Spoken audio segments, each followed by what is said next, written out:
Good afternoon. We are at the Valeda property. We're going to be completing a repairability test. We'll be on this left slope, which is south. Give you an overview of the property. We have this damaged shingle we'll do the repairability test on. We'll see how it affects all of those surrounding shingles. I have all of those boxed out and numbered. I'll give you an overview of those before we get started, showing you the current condition. All of these shingles could potentially be damaged during the repairability test. So we'll take another look once we are all finished and see those results. For my tools, I'll be using a flat bar, hammer, putty knife, and roof snake. Then we have this 45-degree tool that we'll use to give us a visual for what 45 degrees looks like. Slide it underneath that damaged shingle. And I'll give you some views of that. And then throughout the repairability test, any of those shingles that we have to lift, we will try to keep them at 45 degrees or below.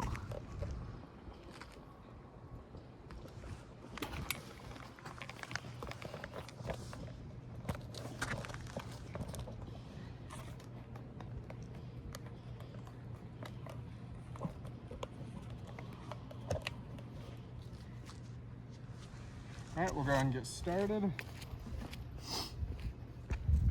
We'll start by getting all of those shingles unsealed. We use the putty knife to unseal the top shingle.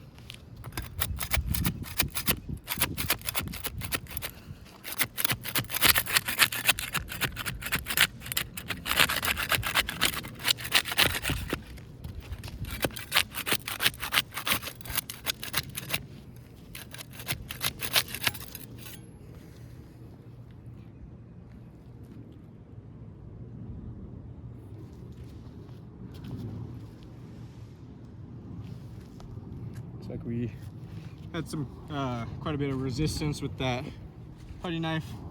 Looks like it caused some mat transfer. We'll use the flat bar for the rest of those shingles. See if there's any differences with those tools.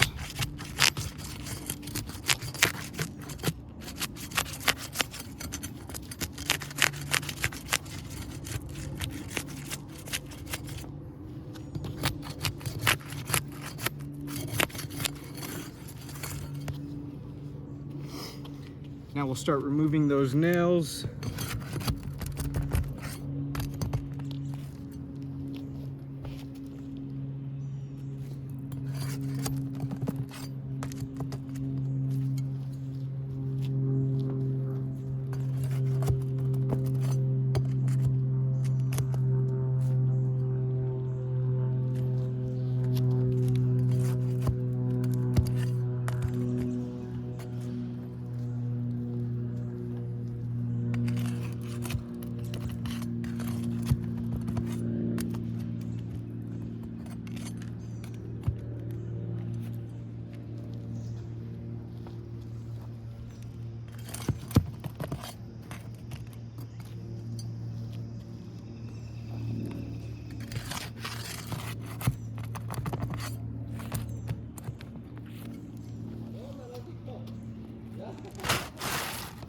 Got all those nails out and that damaged shingle out. You can see quite a bit of mat transfer along this damaged one already. So we'll continue with the repairability test. So we're going to simulate an actual repair. To do that, we'll slide that damaged shingle out, which we've done already. And we'll slide that back in. Doing everything you would for an actual repair. So that should give us the most accurate results in determining whether or not this roof is repairable. We got that shingle back in place. We'll start getting some nails back in there now. We'll be using the roof snake to drive those nails in.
All right, we're all complete with that repairability test.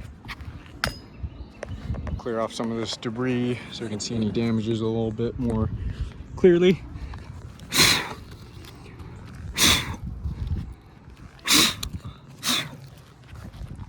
I'll give you another overview of all of those surrounding shingles.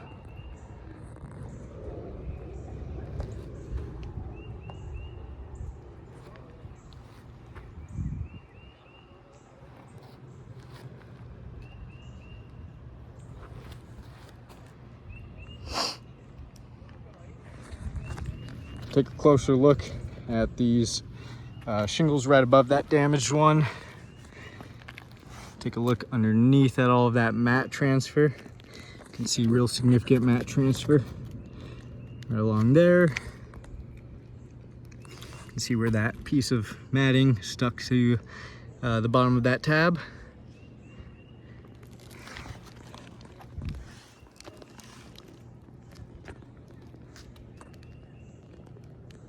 See some more mat transfer along this one. Got all of that there.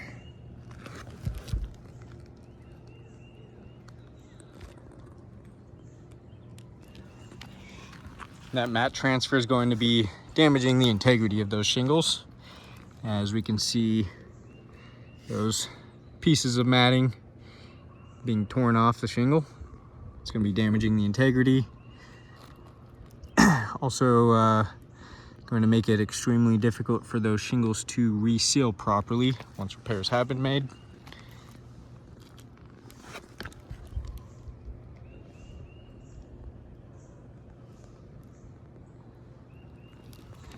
You can see mat transfer along both these rows of shingles, which we use the putty knife to unseal the top shingle, the top row, and then we use the flat bar to unseal this one down here.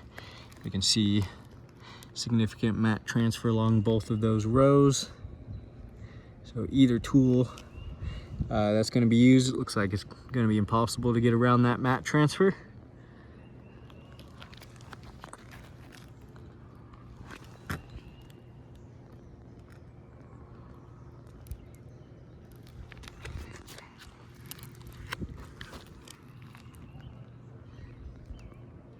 Not bad right there.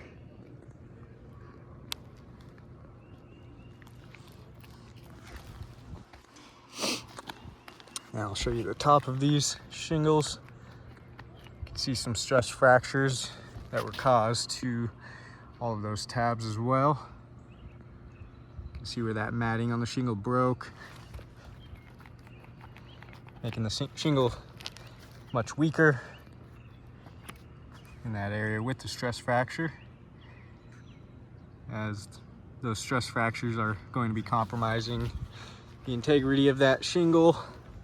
Also going to be affecting the shingle's water shedding capabilities, as the matting is the main component for that.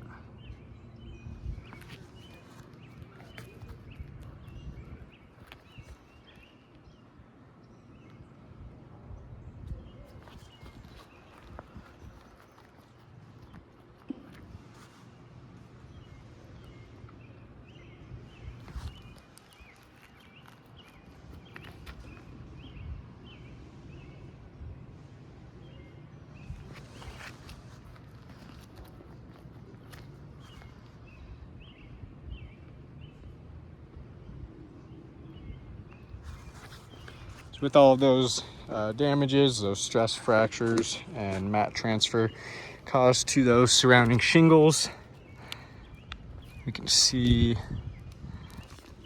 3 additionally damaged shingles. Let's see, 4. We have 1 that mat transfer on the top of that shingle. That's going to be shingle 3. And we have the 1 tab on shingle 5 with mat transfer and stress fractures. Same thing to shingle 6 and 8. So we have 4 additionally damaged shingles just from if we were to repair 1 wind damaged shingle. So I do not believe that repairs are feasible to this roof, as we can see the resulting damages if repairs were to be completed. They'll be left in a condition for potential water intrusion with all of those damages. And we can see the wind damage on this roof is very widespread. You got all over this roof. See one there, there. Got it all over the back slope as well, right there. All over that left slope. And so we can see from this repairability test what all of those surrounding shingles are going to look like. You're going to be left with stress fractures, mat transfer, and this insured will have potential leak hazards all over their roof, anywhere there are needing to be those repairs completed. So I do not believe this roof is repairable with all of those damages. I'll go ahead and chalk up all of those and get some better pictures of those as well. And thank you for your time.